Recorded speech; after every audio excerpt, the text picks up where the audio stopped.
Marine Soichaux est l'autrice du Guide de déconstruction du sexisme au travail, un ouvrage qui aide à comprendre, pour mieux le combattre, le sexisme au travail. Elle est aussi la créatrice du podcast Chronique du sexisme ordinaire et du spectacle conférence du même nom. On est d'accord, ça fait déjà beaucoup. Et pourtant, aucune de ces activités n'est vraiment son métier. D'ailleurs, voilà ce qu'elle répond quand on lui demande quel est son métier. Mon métier, je serais bien normal de te dire quel est mon métier. Je ne sais pas quel est mon métier. J'ai des emplois, des choses pour lesquelles on me paye et j'ai eu plusieurs métiers dans ma vie. Se présentant comme un mouton à 5 pattes au profil atypique, elle nous livre pourtant une masterclass sur comment mener sa vie pro, avec les hauts et les bas, un burn-out entre autres, et les pivots successifs. Comme toujours, pas de conseils prêts à consommer ou d'injonctions, mais un récit de vie professionnelle, un parcours, une histoire singulière où puiser ce que tu veux en fait. Je suis Sarah, consultante de carrière. J'accompagne dans leurs projets les femmes qui veulent réussir selon leurs propres termes. Si cet épisode te plaît, n'oublie pas de laisser 5 étoiles ou un commentaire sur ta plateforme d'écoute préférée et de le partager autour de toi. C'est parti!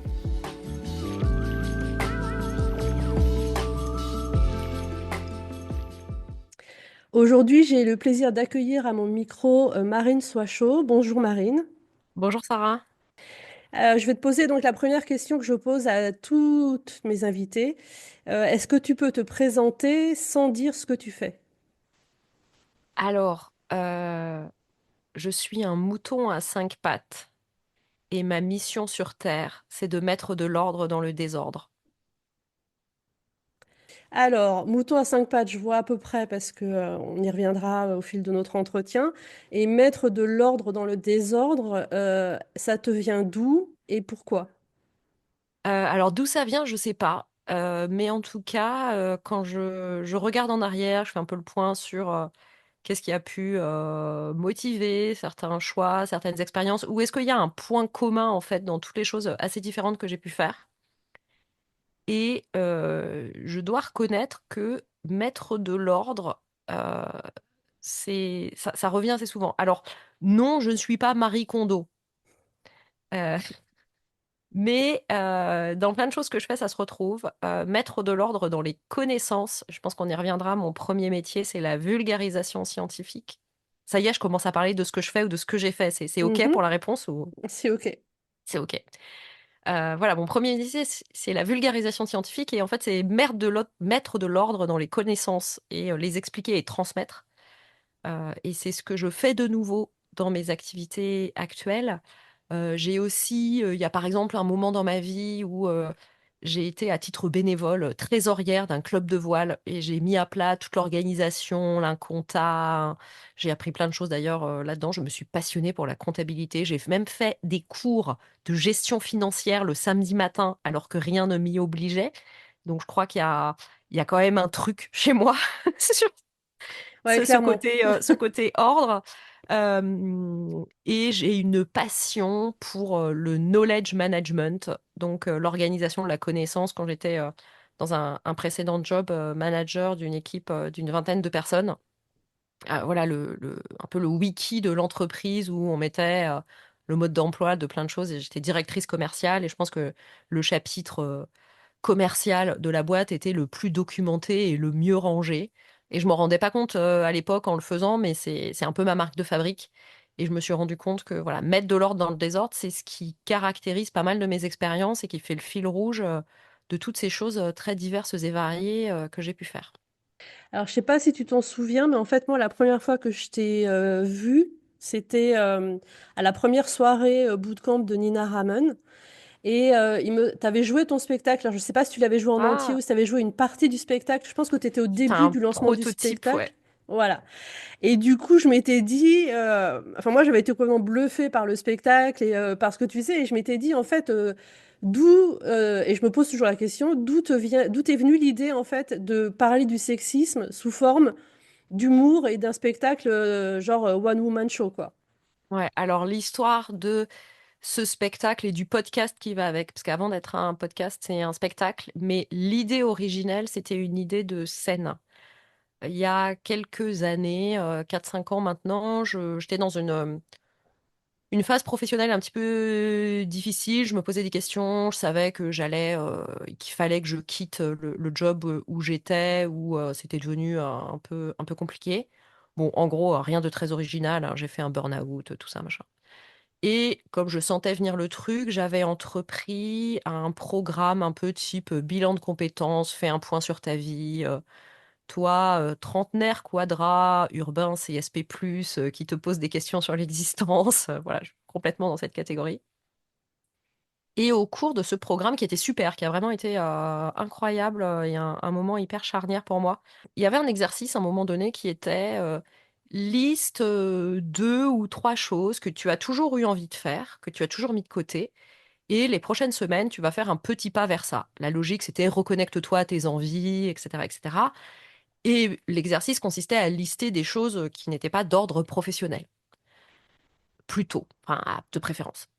Et moi, je me suis retrouvée un peu le bec dans l'eau. J'avais pas d'envie parce que j'étais très investie dans mon travail et je le regrette et le renie absolument pas. Moi, je suis pas du tout du genre, ah, il faut pas que travailler, machin. Je considère que travailler, c'est dépenser du temps et de l'énergie à accomplir quelque chose et c'est un besoin humain fondamental. Et si tu t'éclates dans ton taf, vas-y, éclate-toi, c'est cool et bravo, quoi. Enfin, tant mieux. Mais c'est vrai que c'était peut-être allé un petit peu trop loin et je sortais des trucs genre j'ai envie de approfondir la communication non violente pour être une meilleure manager. Non, ce n'est pas une envie fondamentale d'enfant. Faut arrêter, quoi. Fallait plus des trucs genre j'ai toujours envie de faire de la pâtisserie. Bon, bah vas-y, essaye de faire une tarte aux fraises comme chez le pâtissier en suivant un tuto sur YouTube ou j'ai envie de grimper l'Everest, faire de l'alpinisme. Bah, tu vas peut-être pas y aller demain matin, mais tu peux commencer à te renseigner. Et donc, pour l'exercice, je me dis, bon, qu'est-ce que je vais faire? Ok, il faut bien un truc. Ah, tiens, refaire du théâtre. C'est quelque chose que j'avais fait qui avait été très important quand j'étais petite. Enfin, collège-lycée, j'étais en gros dans le club théâtre de l'école et c'était quelque chose de très central dans ma vie. Et puis, j'ai fait des études, tu pars, tu changes de vie, tu laisses un peu tomber certaines choses, mais c'était toujours quelque chose, je m'étais dit, tiens, j'aimerais bien refaire ça un jour. Et quand je voyais des seuls en scène ou des spectacles d'humour, sans être une grosse consommatrice de spectacles d'humour, d'humoristes, je connaissais pas du tout les humoristes à la mode ou autre, ça me semblait accessible. C'est un truc, je me disais, ouais, pourquoi pas moi? Moi, je me vois bien monter sur une scène et raconter des trucs. Et donc, pour cet exercice, je me suis dit, bon, bah ok, il faut bien lister, il faut bien mettre quelque chose qui soit pas un truc un peu fake juste pour l'exercice. Tu vas mettre ça, faire du stand-up. Ok. Faire du stand-up, allons-y, approfondissons la question. Donc j'ai commencé à me renseigner, à regarder des trucs, lire des choses, et puis très rapidement, c'était OK, si je fais du stand-up, c'est pour euh, raconter quelque chose d'utile et d'engagé, et donc c'était faire du stand-up engagé, et très rapidement, ça a été sur des questions féministes. Donc c'est parti de là, j'ai fait un stage d'écriture dans une école où ensuite j'ai fait un an de cours qui s'appelle l'école du One Man Show, où j'ai écrit des premiers sketchs, etc. Et puis, c'était encore la période du Covid, donc bah, les cafés-théâtres étaient fermés, c'était compliqué d'aller sur des scènes ouvertes faire des trucs et tout. Et je me suis dit, mais peut-être que tu peux faire ça, expliquer des choses de manière rigolote sur des questions féministes, sur le sexisme, sur un autre format. Et c'est là qu'est apparu le podcast. J'écoutais pas mal de podcasts à l'époque. Moi, j'aime bien le podcast, mais la version, le penchant création sonore. Je suis très peu consommatrice de podcasts d'interviews, comme nous faisons aujourd'hui, ou de T'es pas la conversations. première. Voilà, moi je suis plutôt l'école Arte Radio, ce genre de choses, les choses où on met des petits sons, où il y a ce côté collage sonore que j'aime beaucoup.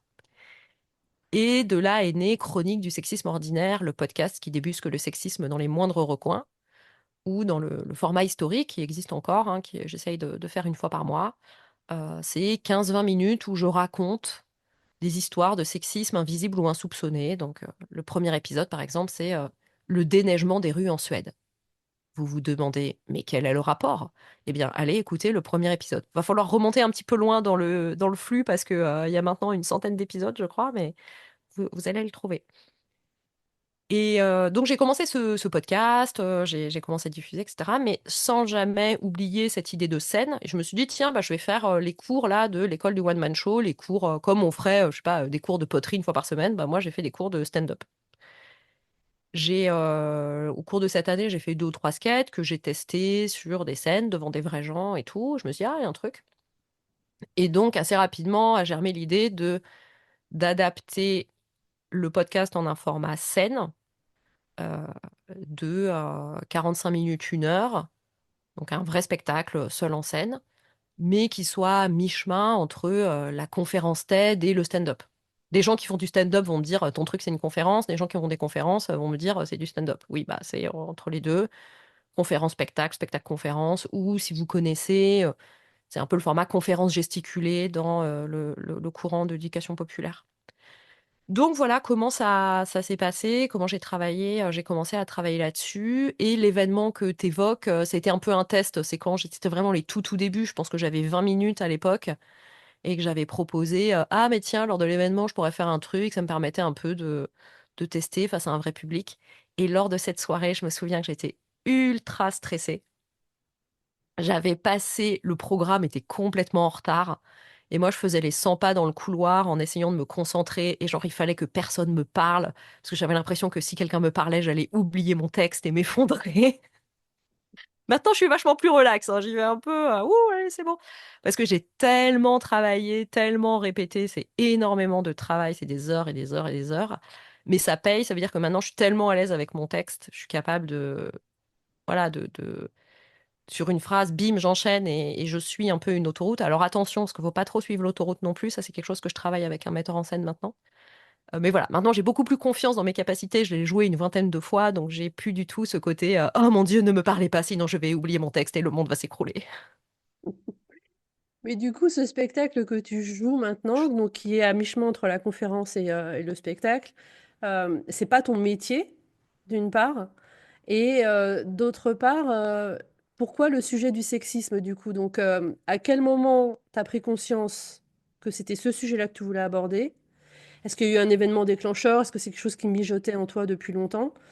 Et puis, deuxième partie de la question, mais on enchaînera après sur ce que tu as fait. Est-ce que c'est ton métier ou est-ce que ça va devenir ton métier?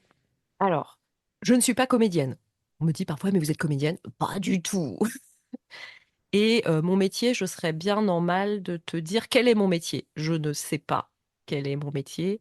J'ai des emplois, des choses pour lesquelles on me paye et j'ai eu plusieurs métiers dans ma vie et voilà. Mais j'ai fait le deuil de voilà, avoir un métier. Je ne fais pas partie de ces gens qui peuvent dire je suis boulangère ou je suis prof ou je suis voilà. Euh, mais j'ai des astuces pour contourner cette question. Et ensuite, sur comment ça m'est venu, il n'y a pas eu un déclic. Il y a eu plusieurs choses. Il y a d'abord eu, je pense, comme pas mal de femmes de ma génération, un cheminement qui a commencé avant MeToo et 2017 de prise de conscience de ah oui, en fait, l'égalité entre les hommes et les femmes, on n'y est peut-être pas. Ah tiens, et il y a ça, et puis il y a ça aussi, et puis il y a ça. Et de un peu un chemin de déconstruction. Entre autres, j'étais abonnée à Feu, le magazine Cosette, qui est un magazine qui n'existe plus, mais qui est super, qui a beaucoup contribué à ça. Et je me souviens qu'au début, quand je lisais Cosette, j'étais là, oh là là, ils exagèrent un peu quand même, c'est un peu extrémiste et tout. Et à un moment donné, à être là, non mais c'est un peu tiède quand même, allez-y un peu plus. Alors, j'ai pas comparé, je sais pas si la ligne édito a changé ou pas, je pense que c'est plutôt moi qui ai changé. Euh, et puis, donc ça a été d'abord voilà, une prise de conscience et à un moment donné de se dire, bon, et moi, qu'est-ce que je fais dans tout ça? C'est quoi ma goutte de colibri dans cet incendie? Et s'il y a eu un élément déclencheur, peut-être, en tout cas, qui a été l'élément déclencheur pour trouver la ligne éditoriale du podcast et de ce que j'allais faire avec Chronique du sexisme ordinaire, c'est un livre qui s'appelle Femmes invisibles, écrit par une journaliste anglaise qui s'appelle Caroline Criado-Pérez qui a décortiqué un nombre absolument incalculable d'études, de rapports, et qui, dans son livre, développe la thèse que l'absence de statistiques genrées, donc des statistiques qui vont distinguer les hommes et les femmes, donc des statistiques qui ne prennent pas en compte le genre, invisibilise certaines problématiques auxquelles sont confrontées les femmes et crée un monde fait par et pour les hommes. Et dans ce livre, elle parle, elle commence, c'est d'ailleurs le premier chapitre, commence sur cette histoire de déneigement des rues en Suède, qui est devenu le premier épisode du podcast. Elle parle de les crises cardiaques dont les symptômes sont pas les mêmes chez les hommes, chez les femmes, et les femmes sont moins bien soignées. Les crash tests de voitures qui étaient faits sur des mannequins représentant un corps masculin, et on s'est rendu compte que les femmes, lors des accidents, n'avaient pas le même type de blessures et des blessures plus graves parce qu'en fait, la sécurité des voitures n'était pas étudiée pour des accidents qui concernaient les femmes. Euh, et elle traite tout un tas de sujets où, en lisant ce livre, on a envie de hurler, en fait. De se dire, mais voilà, c'est pas. En fait, il n'y a pas que les inégalités de salaire et les violences. Il y a tout plein de choses. Tout ça forme un système, forme un continuum d'inégalités et de violences, des plus visibles aux plus invisibles, des plus graves aux plus anodines. Et tout ça se renforce. Et si on ne s'attaque que à certaines parties émergées de l'iceberg, bah, ça suffira pas. Et donc, dans Chronique du sexisme ordinaire, j'ai décidé, moi, de m'attaquer à ces sujets qui sont soit invisibles, vraiment qu'on soupçonne pas, le déneigement des rues en Suède, soit qu'on va trouver anodin, madame ou mademoiselle. Et c'est la ligne éditoriale de départ du podcast, et de raconter des histoires, parce que l'autre chose que je voulais faire aussi, c'était qu'est-ce qu'on fait, qu'est-ce qu'on dit quand ça nous est tout arrivé, on est dans une conversation entre amis, et puis quelqu'un nous dit «Oh, mais ça va quand même, aujourd'hui, les femmes ont le droit de vote, et puis en vrai, les inégalités de salaire, c'est que 4% si tu regardes à poste et temps de travail égal, donc tout va bien, Madame la Marquise, rentrez chez vous.» Et t'es souvent très démuni, en fait, dans ces trucs-là, même si t'as lu plein de trucs, même si tu sais, même... Mais l'exprimer, le retransmettre, défendre tes opinions, c'est très difficile. Et ce podcast, je l'ai aussi vu comme un camp d'entraînement de moi-même, et quitte à m'entraîner moi-même, autant entraîner les autres, de OK, qu'est-ce que tu racontes? Et c'est plus facile de retenir l'attention des gens, de rentrer dans un dialogue avec eux, de discuter de ces sujets en racontant des histoires, plutôt qu'en abordant les choses de manière théorique. Si on commence par oui, mais Françoise Héritier, quand elle explique la valence différentielle des sexes, montre bien que, ou Bourdieu, dans La domination masculine, a bien expliqué que, bah c'est bon, t'as perdu les gens, c'est fini, quoi. Alors que si tu leur dis, ah oui, mais tu sais qu'à la préhistoire, en fait, les femmes, elles étaient pas au fond de la grotte à attendre que les mecs rentrent, là, tu peux commencer à rentrer en communication avec les gens. Donc ces histoires, c'est autant de chevaux de Troie pour aller discuter. Et le meilleur retour, et qu'on me fait parfois, et qu'on peut me faire sur ce podcast, c'est quand on me dit, ah là là, j'ai utilisé l'histoire de trucs sur la préhistoire, le truc sur la langue française, le truc sur l'histoire du pantalon dans une discussion avec mon mec, mon beau-père, mon frère, mon cousin, mon collègue, mon machin. Et c'est exactement fait pour ça. C'est donner des billes pour faire progresser l'égalité entre les femmes et les hommes.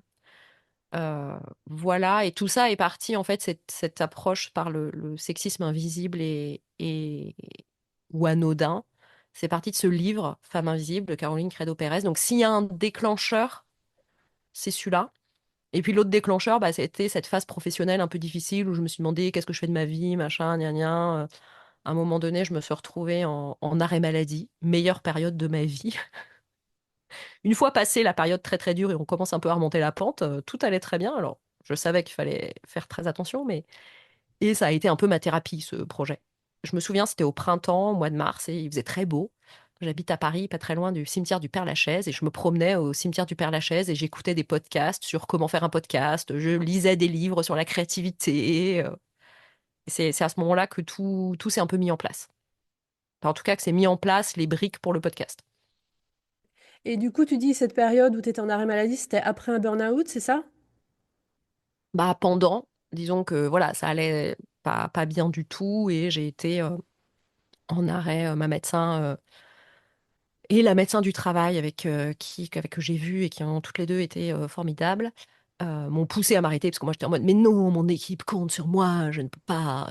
Enfin, on était dans un contexte très particulier. La boîte où j'étais avait été rachetée, il y a beaucoup de gens qui étaient partis, moi j'étais restée en mode allez, on va s'en sortir ensemble et tout machin. Enfin, c'était un contexte assez difficile.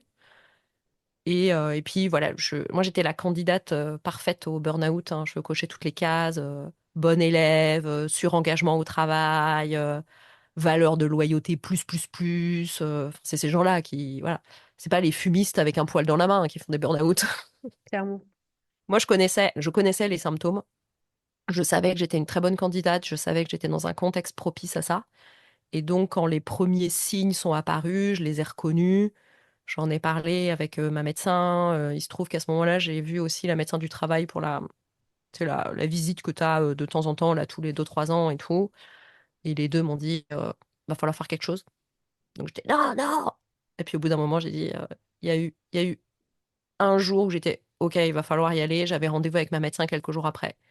Et un jour, j'ai craqué au bureau sur un détail. Et là, je me suis dit, ok, c'est le signe que faut pas, faut arrêter de tirer sur la corde, quoi.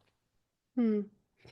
Et tout à l'heure quand, on parlait un peu de ton métier, tu as dit: «Je n'ai pas de métier, j'ai renoncé à définir mon activité sous forme de métier».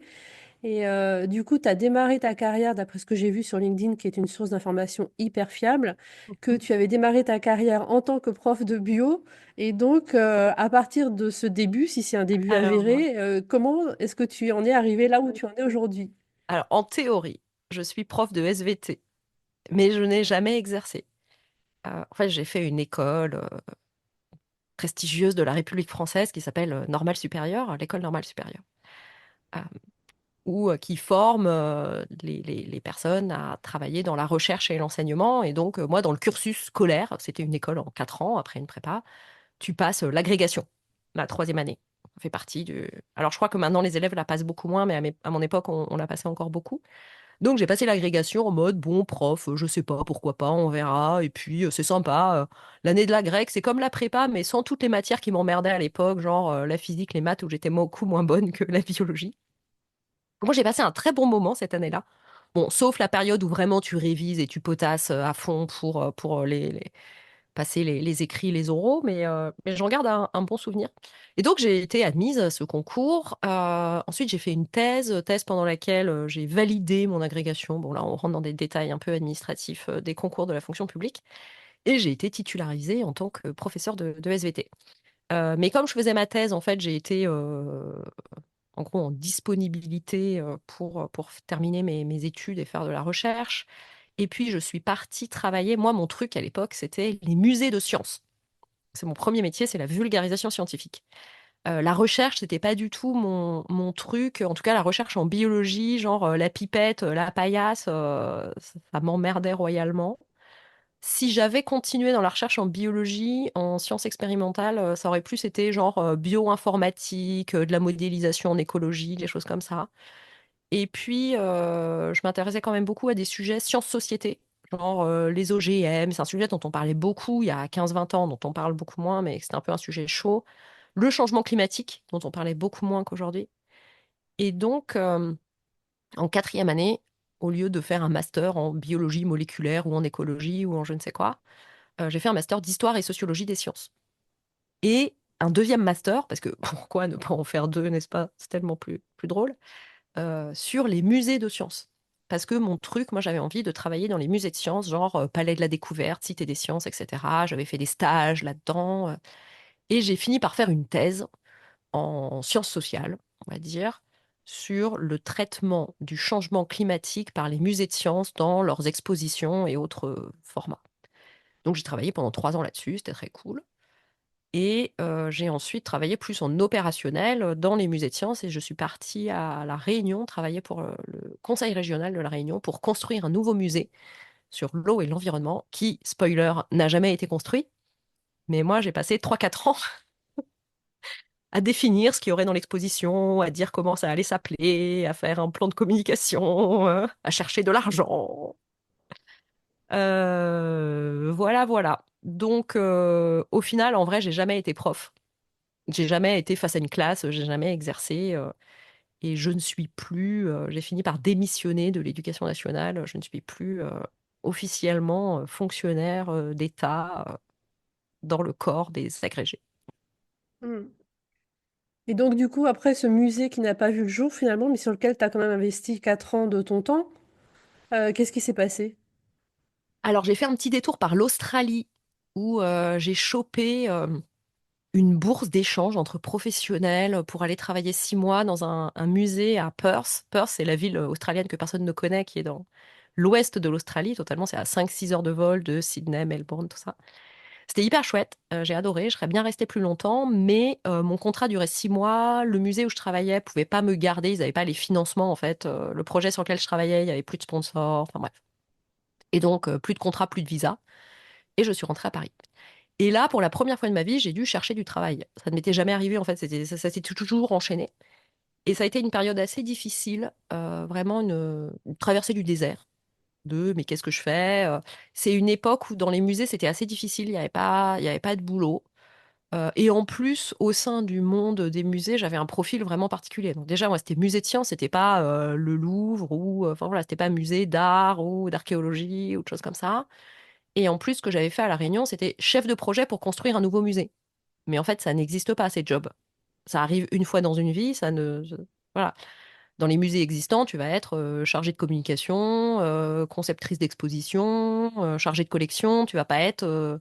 Ou alors, ça s'appelle chef du musée. Mais autant Mm. dire que c'est pas le job qu'on te donne quand t'as 30-35 ans, quoi. Donc, j'étais là, ah, ça va être compliqué, des boulots qui sont pas bien payés en plus, et puis il y en a pas. Donc, très bien, qu'est-ce que je pourrais faire d'autre? Et là, grosse remise en question. Puis moi, j'avais un parcours universitaire. Alors oui, prestigieux, ça fait beau sur le CV, mais en vrai, quand il faut trouver du taf, en France, on aime bien les cases, hein, et donc, j'ai eu une période très difficile. euh, c'est assez, ça se met rapidement en place, hein, le cercle vicieux où on se dévalorise, on sait pas. Puis moi, je savais pas chercher du travail, on m'avait jamais expliqué. Plein de choses que je sais aujourd'hui qui étaient totalement inconnues. Donc, c'est une époque où je me disais, j'aurais dû faire une école de commerce comme tout le monde. Je voyais les gens de mon âge que je connaissais, des amis qui, bah voilà, avaient suivi des rails un peu plus tracés que les miens. Bon, j'aurais pu aller prof, hein, j'aurais pu dire à l'Académie de Créteil, très bien, septembre prochain, comptez sur moi, je serai là. Mais j'avais pas très envie. Voilà. C'était pas une vocation profonde. Et puis, le fait est que l'éducation nationale est quand même un système très compliqué. Et d'ailleurs, la plupart des personnes avec qui je suis restée en contact, qui étaient mes amis, mon groupe d'amis avec qui j'ai passé le concours, il y en a plus qu'une qui est encore prof. Ils sont tous, voilà. Mais c'est un autre sujet. Ah, les gens quittent l'éducation nationale et l'éducation nationale a du mal à la recruter. Demandez-vous pourquoi. Et ce sont les raisons pour lesquelles je n'y suis pas allée. Donc, et alors j'ai atterri quand même, au bout de quelques mois, dans une agence de design et intelligence collective. Mais il y a un lien, j'explique. Quand j'étais dans ce monde des musées et tout, moi je m'intéressais beaucoup aussi aux nouveaux médias, la nouvelle façon de faire de la médiation et de la vulgarisation, et le numérique et tout ça.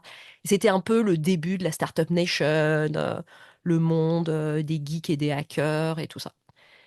Et à cette époque existait un événement qui existe encore, une communauté qui s'appelle Muséomix et qui organise un hackathon dans les musées.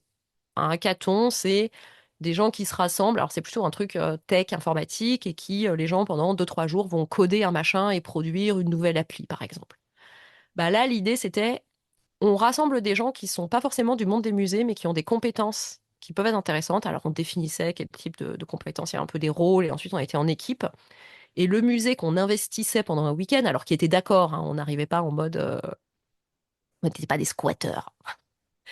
Le musée, on s'était défini en amont avec eux, définissait un peu des terrains de jeu, dit bah voilà, il y a la salle où, je sais pas, on expose, je dis n'importe quoi, si on était au musée des arts décoratifs de Paris, où on expose les collections de haute couture de telle époque, par exemple. Qu'est-ce qu'on pourrait imaginer comme nouveau dispositif de médiation? Donc en fait, j'étais dans ces sphères-là, cette communauté-là, et cet événement avait été co-créé par cette agence euh, qui n'existe plus, qui s'appelait NODA, N-O-D-A, qui faisait du design et de l'intelligence collective. Et quand je suis arrivée à Paris, je suis revenue à Paris après la Réunion, l'Australie, j'avais vu ce qu'ils regardaient, puis je m'étais dit, oh là là, mais il faut être designer pour travailler chez ces gens, c'est trop bien ce qu'ils font, mais genre jamais ils vont m'embaucher, je les avais même pas contactés. Et puis, chemin faisant, dans ma recherche d'emploi, nanana, je finis par comprendre un peu comment il faut faire. Je tombe sur une méthode qui était super, mais qui maintenant, ils ont complètement pivoté, ils font de l'outplacement, ils ont plus une méthode, un produit B2C accessible. Ça s'appelle Job Maker. Et c'était les méthodes d'outplacement accessibles à n'importe qui pour t'expliquer comment trouver du boulot. Alors en fait, il faut pas répondre à des annonces. Il faut définir son positionnement, ce qu'on cherche, son projet, et aller rencontrer des gens et leur en parler et leur demander de te mettre en relation avec des gens. Et puis au bout de 3, 4, 5, 6 10 coups, tu finis par trouver un boulot. Et c'est ce que j'ai fait. Et une des premières personnes avec qui je discute me dit: Ah, mais tu devrais discuter avec les fondatrices de Noda. Donc je les contacte en mode voilà. Et à l'époque, mon projet, c'était pas du tout travailler dans une agence de design, intelligence collective. Qu'est-ce que je disais déjà? Mon truc, c'était je veux être. Voilà, je veux faire de la gestion de projet dans les EdTech, donc les startups et la tech sur l'éducation. Parce que je me disais, bah, moi, j'ai un background enseignement, éducation, vulgarisation, donc c'est pas complètement déconnant. C'est un secteur qui n'existait pas il y a 5 ans, donc on va pas me demander 10 ans d'expérience dans le domaine. Et puis j'aime bien la gestion de projet, ça peut être cool, très bien, allons là-dedans. Donc je les contacte en mode, salut, je cherche des opportunités dans, voilà, chef de projet dans les EdTech. Vous êtes plutôt des meufs, c'était deux femmes euh, intelligentes, avec un réseau intéressant, vous connaissez du monde, et puis vous avez plein d'idées, j'aimerais bien en discuter avec vous. Juste comme ça, quoi. Je vous demande pas du boulot. Et là, elles me répondent, ah ouais, mais tiens, en fait, on recrute, est-ce que ça t'intéresse? Envoie ton CV à Bidule. Et donc, j'envoie mon CV à Bidule, je passe un entretien, et je suis embauchée. Et donc, c'est comme ça que j'ai atterri dans cette boîte où je pensais ne jamais être recrutée au départ. Et pour la petite histoire, j'ai fini par diriger cette entreprise après son rachat. Et qu'est-ce que tu faisais du coup dans cette boîte quand tu as été embauchée? Alors, au début, j'étais chef de projet pour organiser des design sprints, des ateliers de travail collaboratifs pour plutôt des grosses boîtes, mais du public aussi. Donc, par exemple, un des clients dont je me suis occupée, projet qui était super chouette, la Caisse d'allocation familiale de Paris, qui souhaitait réaménager un espace d'accueil. Ils ont un gros centre dans le 15e. euh, et ils souhaitaient refondre la manière dont les gens circulent, dont c'est organisé, où sont les bureaux, les guichets et tout ça. Et donc, au lieu de demander à des spécialistes ou un architecte de faire un truc, nous, ce qu'on a fait, c'est qu'on a pris les gens qui travaillent à la CAF, en sélectionnant, on a besoin de quel métier interagit, qui fait quoi, gna, gna, gna, on sélectionne les bonnes personnes, enfin les bons métiers, et on les met autour de la table pendant, ça durait 2 ou 3 jours, et on les fait travailler avec des méthodes de créativité, d'idéation, de conception, de prototypage pour sortir, entre autres, bah, une grande maquette de à quoi ça devrait ressembler. Et donc, on les a fait travailler sur, OK, par où les gens vont rentrer, qu'est-ce qui se passe, comment on fait, en prenant en compte certaines contraintes qui étaient, bah, là, il y a un poteau, il y a un poteau, le poteau, il va pas bouger parce que c'est le bâtiment qui est comme ça. Et dans ce projet, bah, à la fin, en fait, ce qu'on a fait avec les équipes, ça a servi de ce qu'on appelle le pré-programme en architecture. Les architectes ont travaillé à partir de ça et ça les a aidés pour ensuite proposer un réaménagement qui a été très proche d'ailleurs de ce qu'avaient imaginé les équipes. Et bah, ça a permis, enfin voilà, de concevoir intelligemment ce nouvel espace d'accueil, mais qui est aussi l'espace de travail des agents de la CAF. Donc c'est ça que j'ai fait. Et assez rapidement dans cette boîte, je suis devenue commerciale. Parce que c'est voilà, petite boîte de 20-25 personnes, tu fais un peu tout. On avait du mal à recruter des commerciaux parce que recruter des commerciaux, c'est très compliqué dans tous les métiers, ça court pas les rues, et qui plus est là-dedans, pour vendre ce genre de choses, compliqué. Donc à un moment donné, les managers ont dit, tiens, mais est-ce qu'il n'y a pas un ou une chef de projet qui aurait envie de devenir commercial? Et je ne sais pas pourquoi, j'ai levé la main. Je dis, oh tiens, ça fait 1 an que je n'ai pas changé de métier, allons-y. Non, non, et puis c'était, bon, je vois bien que dans la boîte, bah, tu peux faire chef de projet, mais qu'après, les évolutions, il n'y a pas 10 000 choses différentes que tu peux faire. Tiens, c'est une manière de faire autre chose, pourquoi pas. Et donc, je suis devenue commerciale, et comme j'étais la seule, je suis devenue directrice commerciale de cette entreprise. Où ensuite, j'ai recruté 1 ou 2 personnes, voilà, enfin. Donc, j'ai fait ça pendant 2 ans, et puis la boîte a été rachetée. Rachat compliqué, assez difficile, et la fondatrice est partie, en fait, en vendant la boîte. C'était dans le deal de rachat. Et tous les managers ont démissionné, sauf moi. Et là, je me suis dit, bon, qu'est-ce que je fais? On peut peut-être quand même tester. Un ami m'a dit à l'époque, il n'y a pas que les gangsters qui ont droit de faire un coup. Donc j'ai fait un coup, j'ai dit ok, je veux bien rester. Ils avaient commencé à négocier avec nous, les managers, pour nous proposer plus cher, machin et tout. Je savais ce qu'ils avaient proposé à un directeur de projet qui s'en allait, qui démissionnait. Et dès que j'ai dit, bah moi je veux ça, ce que vous avez proposé à machin. J'ai fait plus 54% sur mon salaire. Je pense que ça existe une fois dans une vie, ce genre Mmh mh. d'augmentation. Et j'ai fait le job en sachant pertinemment que ça allait être très difficile, que ça allait être usant, que c'était dangereux, et ça l'a été. Je m'étais dit, je me laisse 2 ans et je suis partie au bout de 2 ans, effectivement, comme je l'avais envisagé. Je suis partie, et c'est là que j'ai fait un burn-out, machin, gna, gna, parce que il y a eu ce rachat, tous les gens sont partis, la boîte qui nous a racheté avait une culture très différente, gros backlash de culture, équipe en crise, dramatique, ah, vous nous avez trahis, gna, gna. Oui, enfin, nous, non, c'est pas nous qui avons décidé de vendre, hein. On essaye juste de réparer les pots cassés. Et là-dessus, il y a eu le Covid. Donc, équipe en chômage technique, enfin chômage, machin, là. Moi, j'ai bossé comme une dingue pendant le Covid. Enfin, donc tout ça ensemble a fait qu'à un moment donné, ça a lâché et j'ai réussi à négocier une rupture conventionnelle, aidée par une avocate. Meilleure décision, une des meilleures décisions de ma vie, de bosser avec une avocate là-dessus, qui a été super. Je vous recommande, si vous êtes dans des situations difficiles au travail, vraiment, vraiment, vraiment, faites-vous accompagner par des professionnels et entre autres des professionnels du droit. Ça sauve des vies, vraiment. Mm. Ouais. C'est le conseil que je donne à toutes mes clientes qui sont en difficulté. Bah voilà, et elle a été géniale. Enfin, et puis souvent, les avocats, avocates en droit du travail, c'est des gens qui ont quand même la fibre pour ça. Donc, elle était pas psy, mais elle était un soutien hyper, hyper important. Et ce qui a été hyper important dans cette période, c'est d'avoir quelqu'un dans mon équipe. Parce qu'on est seul, en fait, face à une institution, face à une entreprise qui, bon, que vous finissiez à l'hosto sous antidépresseurs, eux, ils s'en foutent, hein. C'est pas leur vie, alors que toi, c'est ta vie. Et d'avoir quelqu'un dans mon équipe à qui je pouvais dire, il s'est passé ça, qu'est-ce que je fais, machin et tout. Et en fait, bon, maintenant, je peux le raconter, hein. J'ai bossé pendant 6 mois avec elle. Elle relisait mes emails, je lui disais ce qui s'était passé, elle me disait, OK, t'écris ci, t'écris ça. Elle écrivait pas mes emails parce que ça se serait vu que c'était écrit par une avocate. Et au moment où j'ai dit, bon, OK, il faut qu'on arrête, qu'est-ce qu'on fait, rupture conventionnelle, machin et tout, et qu'ils ont accepté, c'est au moment où ils ont accepté le principe que j'ai fait, ah, je vais prendre conseil, machin et tout. Et c'est à ce moment-là qu'elle est sortie du bois, alors qu'en fait, ça faisait 6 mois que je bossais avec elle. Et elle était vraiment super. Mm. Elle s'appelle Marianne Leco. Je sais pas si on peut faire de la pub pour les On peut avocats, faire mais de en la tout pub. cas, elle le mérite et elle a vraiment fait un travail formidable. Et à chaque fois que je rencontre des gens qui ont des difficultés, je la recommande. Voilà. Mm. Ok. Et donc après cet épisode, tu as eu cette période où tu as cherché un peu ce que tu allais faire de ta vie. Et il en est ressorti donc le podcast, le spectacle. Et qu'est-ce qu'il en est sorti d'autre du coup? Parce que Alors, j'imagine que le podcast et le spectacle ne te font pas encore vivre. exactement, ça ne paye pas le loyer, qu'on se le dise. Même si le spectacle, donc le spectacle, je le vends sur ce qu'on appelle le marché des conférences professionnelles, donc des gens qui interviennent dans des séminaires. Il y a des gens dont c'est le métier qui ne font que ça. Moi, je ne fais pas encore que ça. Peut-être un jour, je ne sais pas. Puis je ne sais pas si j'ai envie de faire que ça.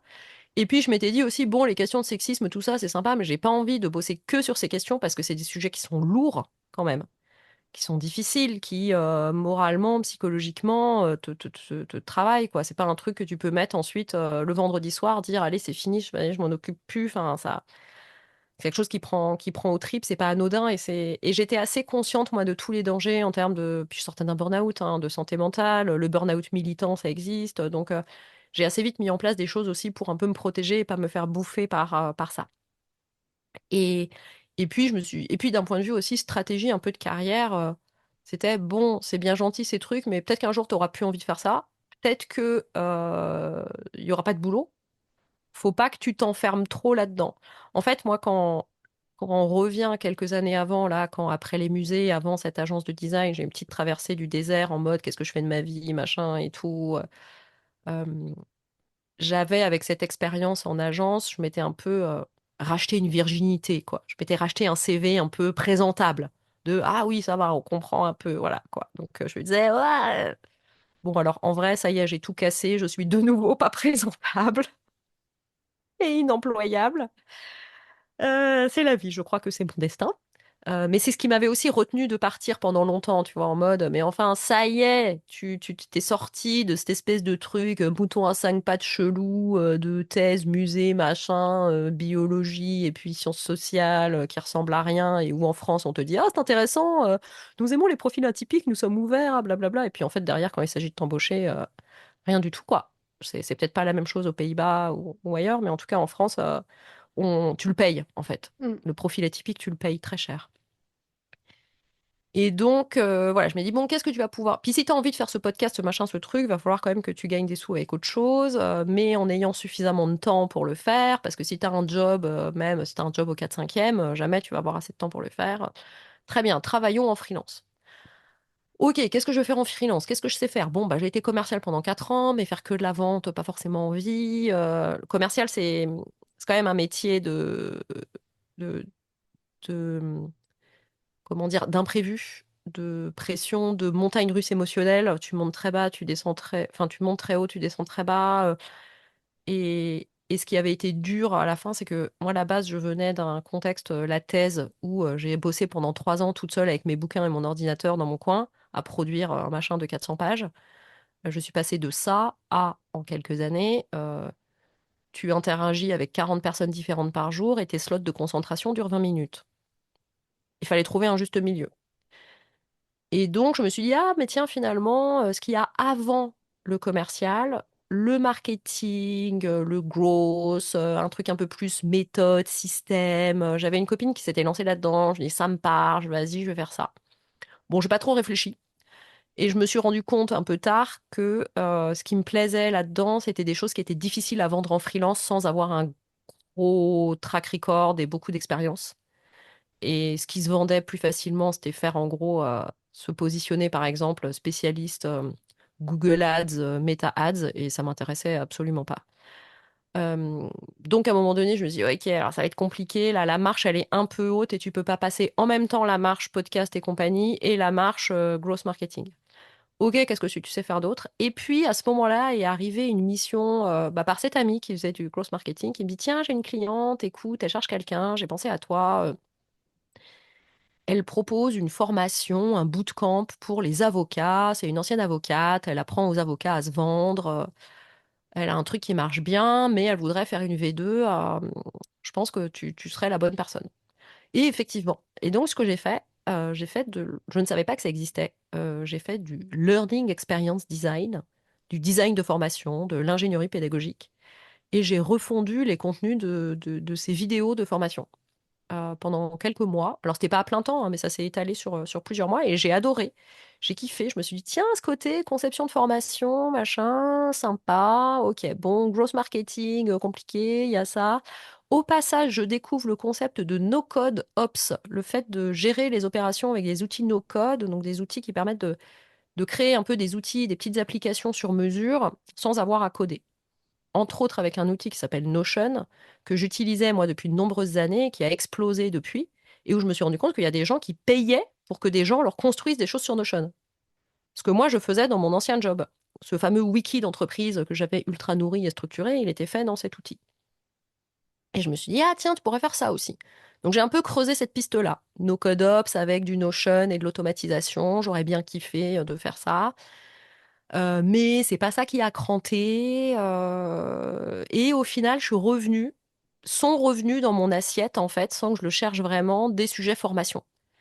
Et j'ai travaillé en 2023, j'ai travaillé plusieurs mois sur quasiment toute l'année, enfin sur 8-10 mois pour la fresque du climat, pour mettre à plat le parcours pédagogique des animateurs animatrices de la fresque du climat. Et je me suis bien éclatée.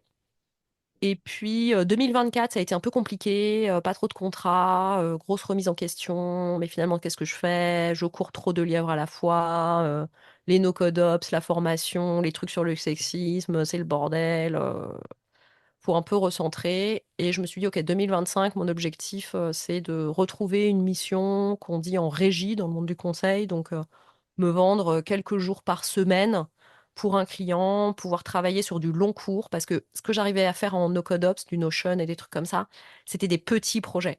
Et en fait, moi, de switcher de petit projet en petit projet, ça me convient pas intellectuellement et mentalement, ça m'épuise beaucoup trop. J'ai besoin de gros travail de fond. Bah, la preuve, je viens d'écrire un livre et ça ne m'a pas. Enfin, ça a été dur, je vais pas dire le contraire.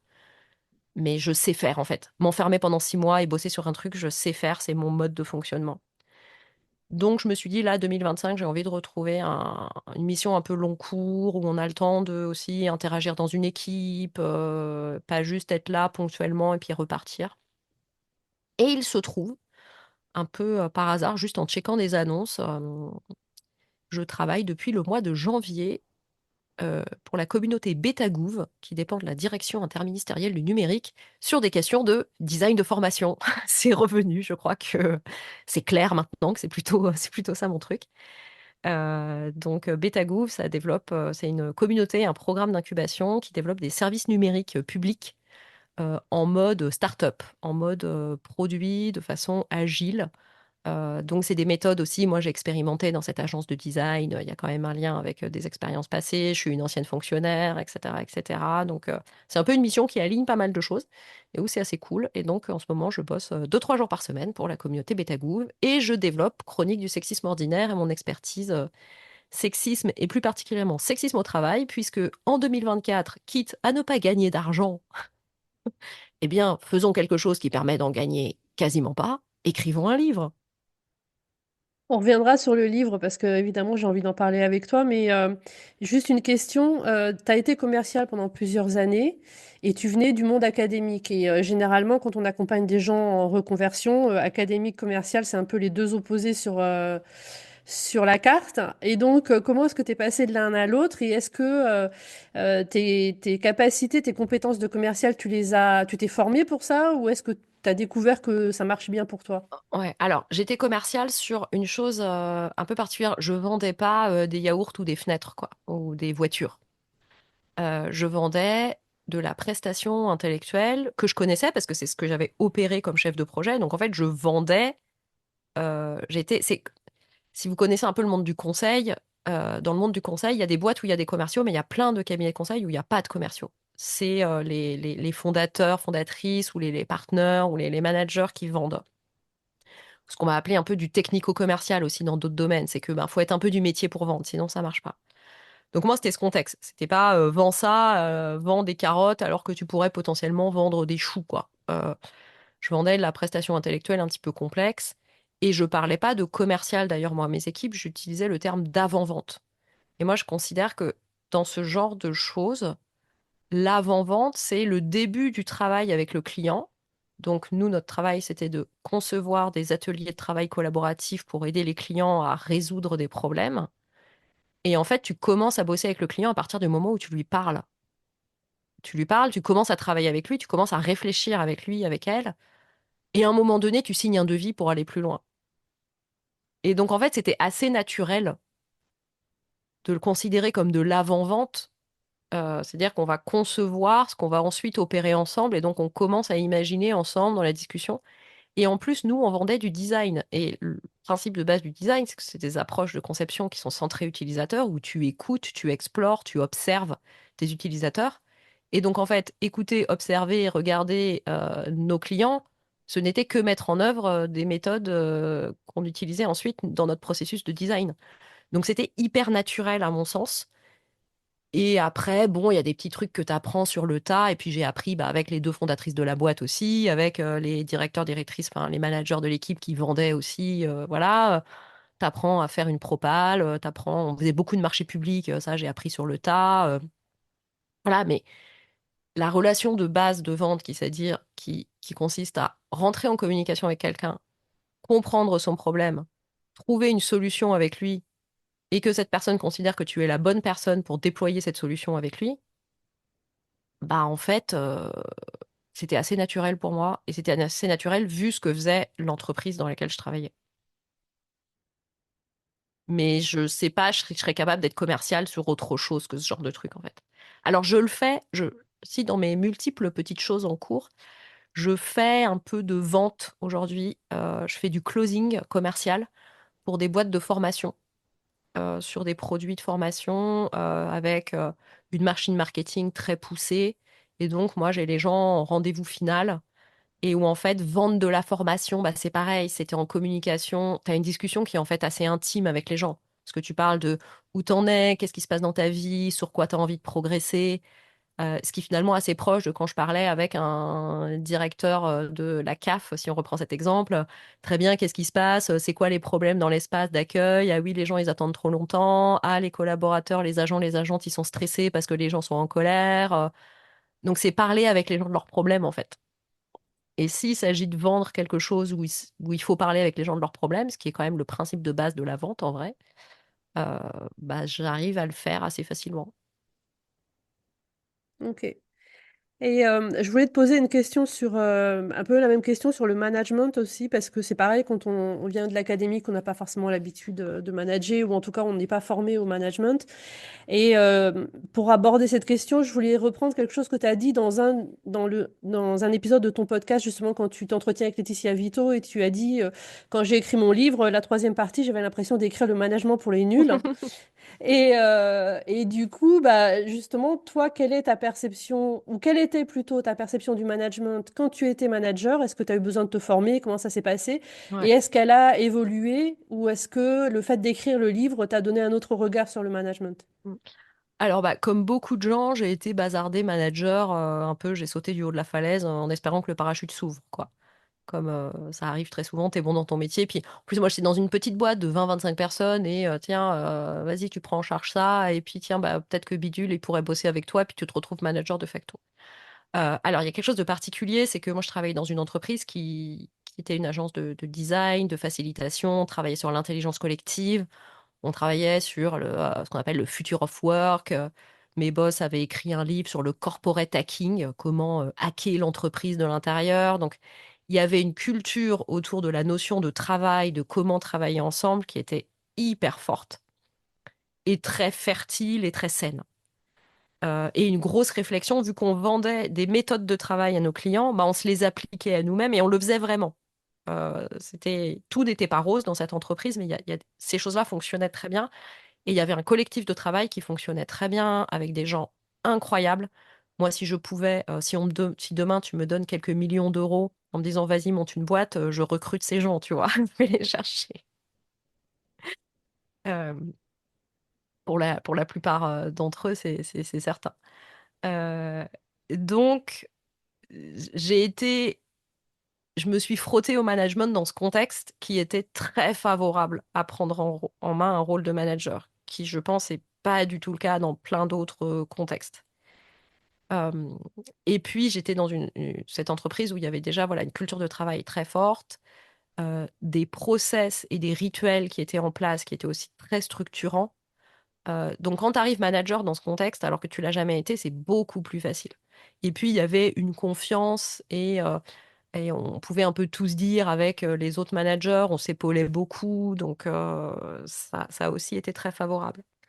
Mais quand il y a eu ce rachat, cette crise, où en gros il y a eu 70% d'émissions qui se sont arrêtées avec le Covid, hein.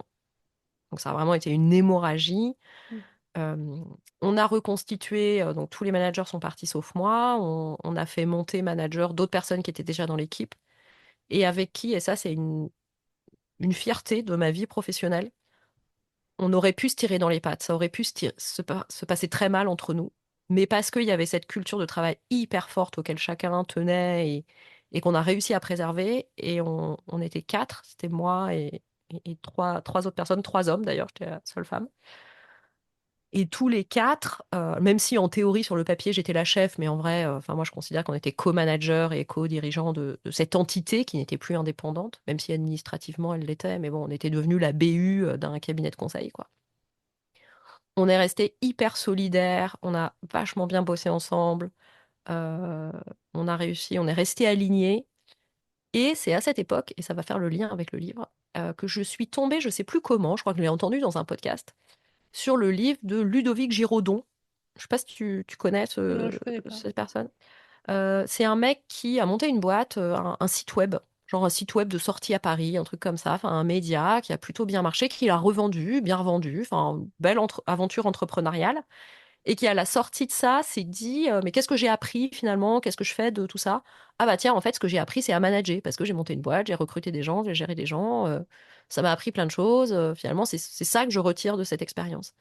Tiens, le management. Et puis il est allé interviewer plein de managers, et il a fait un livre qui est un peu pour moi le b.a-ba du manager quand tu débarques.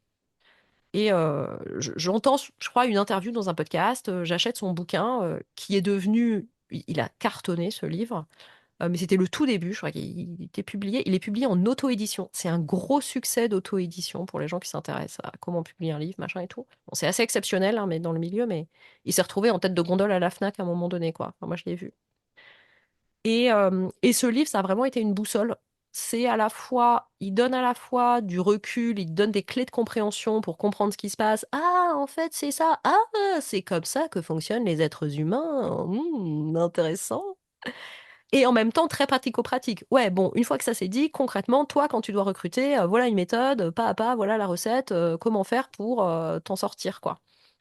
Et ce livre, je me souviens que je l'ai acheté pour les trois autres. Et genre, on lisait, on se dit, OK, pour la semaine prochaine, on lit tel chapitre, et puis on en discute entre nous, et on voit comment on peut l'appliquer chez nous et tout. Donc ce livre, il m'a vachement aidé à l'époque. Et c'est à ce livre que j'ai pensé quand j'ai commencé à concevoir l'idée de mon propre livre, ce côté boussole, à la fois euh, nourriture de l'esprit, food for thought, te donner matière à réflexion, éclairer sur une certaine réalité, mais en étant en même temps très concret et pas juste ah ouais, hyper intéressant, j'ai l'impression d'avoir vu la lumière, mais maintenant qu'est-ce que je fais, quoi? Quelque chose qui permette aussi d'agir dans le quotidien. Voilà pour le volet management. C'était ta question. C'était quoi la question de départ déjà? C'était ça, t'as donné la bonne réponse. Ok, super. Et donc, du coup, ce livre, ce projet de livre, à quel moment tu t'es dit, je vais écrire un livre, et à quel moment tu as choisi le thème? Parce que, après tout, sur le sexisme, on peut choisir plein de thèmes différents, il Tout y a à plein fait. d'approches, plein d'angles qui sont tous Ouais, aussi valables les uns que les autres. ouais. Donc, pourquoi celui-là spécifiquement? Alors, dans mon écosystème de contenu, enfin, l'écosystème de contenu que j'avais commencé à construire avec le podcast, le spectacle, assez rapidement, je me suis dit, ah, tiens, un livre, ça serait trop cool, parce que pourquoi pas? C'est classe, quoi. Mais sur quoi? Euh, Moi, j'arrivais un peu après la bataille pour un livre, le sexisme. Le podcast, en fait, c'est très généraliste. Il est super, ce podcast, il y a plein de gens qui l'adorent. Mais l'adapter tel quel en livre, genre prendre les 10 épisodes les plus marquants et en faire un bouquin, ça marchait pas. Il y a eu beaucoup trop de livres de ce genre ces dernières années. Et un jour, j'en discutais avec une éditrice qui édite une collection chez Payot qui est géniale, où a été publié, entre autres, Violaine de Philippis sur le traitement des violences sexistes et sexuelles par la justice. Le livre s'appelle Classé sans suite. Il y a l'épisode, il y a le livre La reprise sur la reprise de congé maternité. Enfin, toute une collection là où vient de sortir aussi La Malbaise de Margot Théroux. Voilà, je fais un peu de pub pour les gens qui font des Vas-y. travaux formidables au passage. Et cette collection chez Payot qui s'appelle Les Silenciers, je crois, est vraiment super. Moi, si un jour je suis éditée là-dedans, je serais assez fière. Euh, et c'est en discutant avec cette éditrice qui s'appelle, je crois, Anne-Hélène, son prénom. Je me trompe toujours sur son prénom. J'ai peur de dire une bêtise. Si elle nous entend, je suis vraiment désolée si c'est pas le bon prénom. Et c'était à la sortie du livre de Violaine que je connais. Je discute avec elle.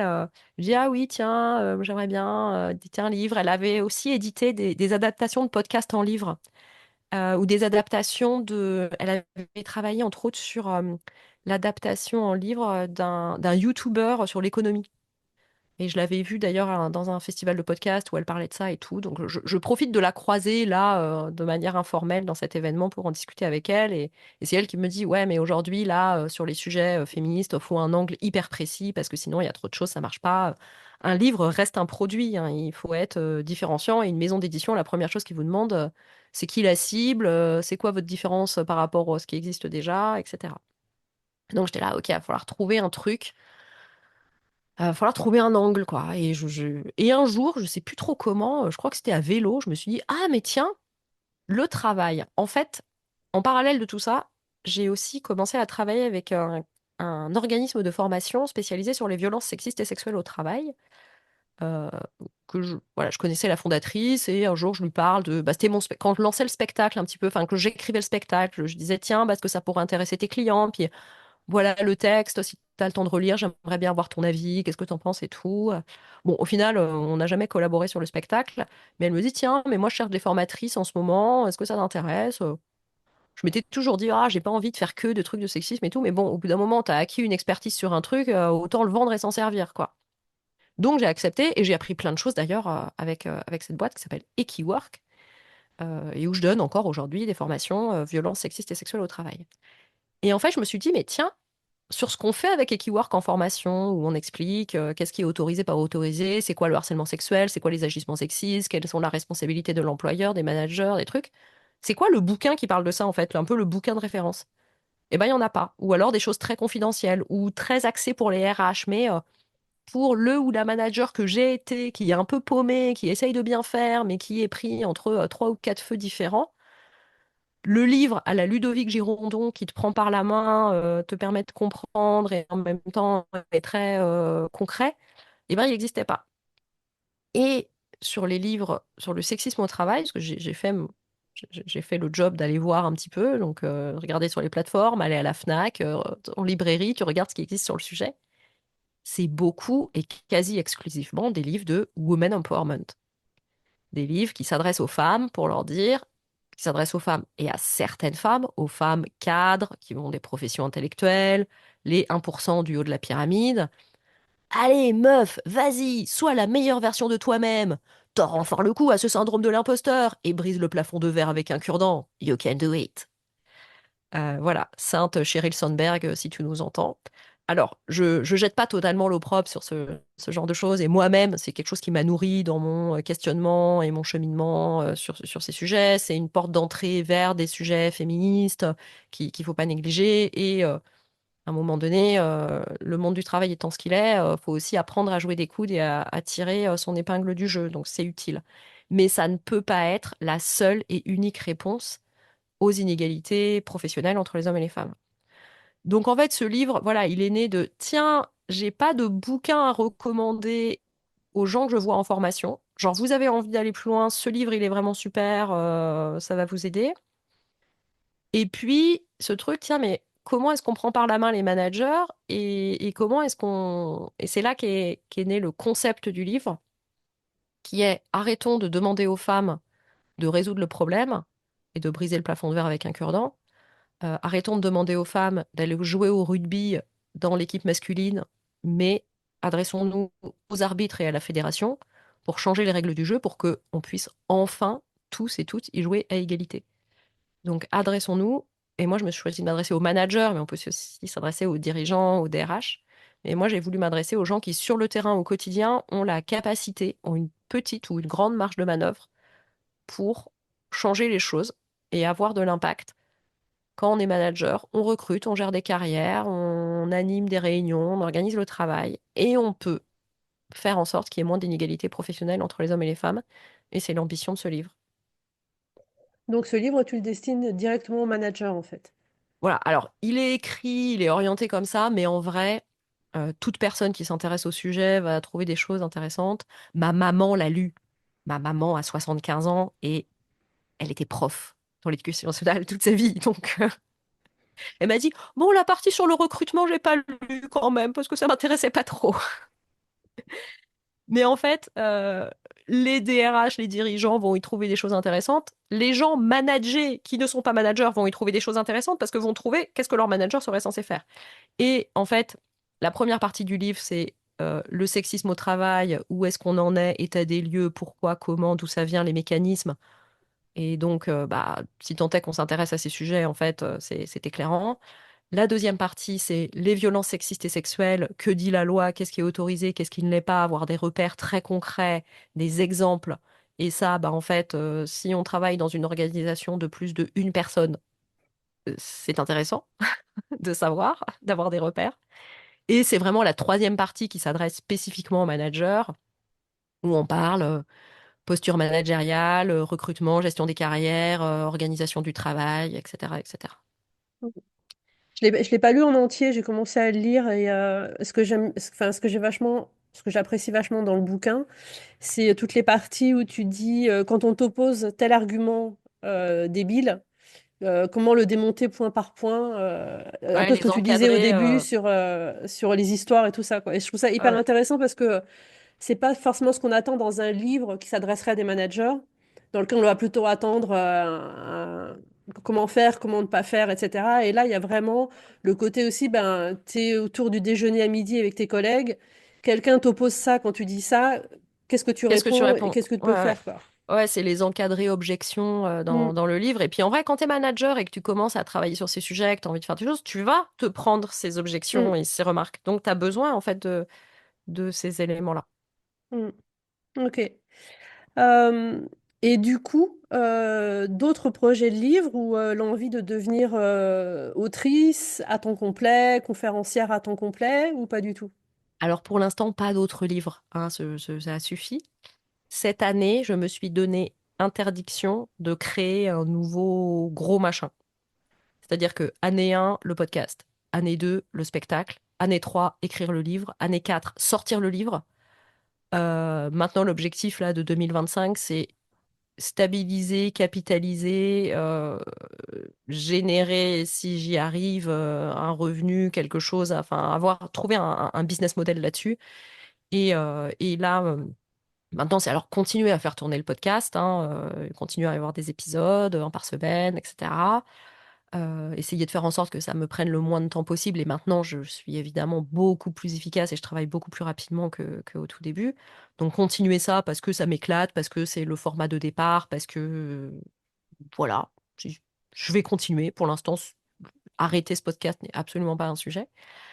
Et puis, bah, vendre le spectacle et peut-être d'autres conférences. Donc là, je vais, pour la rentrée, préparer une conf pour les RH puisque je serai au festival RH organisé au mois d'octobre par, entre autres, Maud Grenier du Temple RH. Et donc, bah, on en discutait justement cet après-midi. Info toute fraîche, tu vois, c'est c'est mon rendez-vous de 14h et il est là 18-19h. Donc, ça va être une conférence a priori intitulée Égalité professionnelle entre les femmes et les hommes, les RH en deuxième ligne. Parce que je Ok, considère que ceux en première ligne, c'est les managers. ok. Voilà, donc je vais peut-être développer des formats, voilà, des conférences, des choses un peu plus spécifiques, mais sans faire tout un travail d'écriture de spectacle et tout, machin, parce que le spectacle, je le répète encore en permanence, il évolue encore, je travaille avec un metteur en scène, on retravaille des bouts, si vous avez vu le spectacle il y a 2 ans, et ben, il est plus pareil, il y a des scènes qu'on a complètement changées, qu'on a théâtralisées, enfin voilà. Donc non, pour l'instant, l'objectif 2025, c'est objectif thune. Un C'est très bon objectif. parce que sans argent, pas d'impact, pas de liberté de créer et de faire des choses, et que là, maintenant, l'objectif, il est de trouver un équilibre de vie qui soit sain et soutenable pour moi, mon corps et mon esprit, qui permettent d'avoir de l'impact dans ce que je fais. Et peut-être, ce qui pourrait se passer, c'est peut-être aller un peu plus vers des missions de conseil, des choses plus stratégiques sur sexisme au travail, parce qu'avec le livre, bah, ça peut peut-être ouvrir ça. Donc, voilà. Et sincèrement, je ne vois pas tellement aujourd'hui plus loin que horizon année prochaine. Enfin, je me projette à plus 1 an et sincèrement, je ne sais pas quoi d'autre. Ah si, et mon autre gros projet du moment, si en vrai, je construis un gros truc. Je construis une maison, Ah ouais. mais c'est n'a rien à voir avec tout ce dont on vient de parler. Du coup, on arrive à la fin de cet entretien et je vais te poser la question que je pose aussi à toutes mes invitées et qui est, et si c'était à refaire? Ah, et si c'était à refaire? Bon, je crois que finalement, je ferais pas une école de commerce. Euh, Peut-être que je ferais Sciences Po.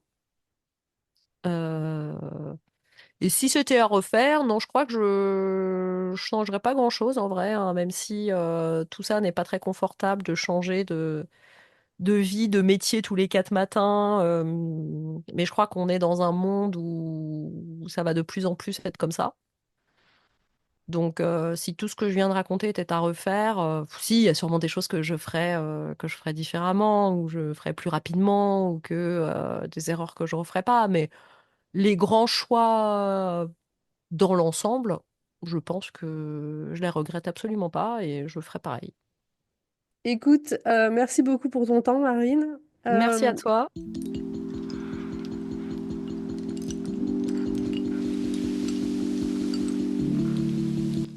voilà, j'espère que cet épisode t'a plu.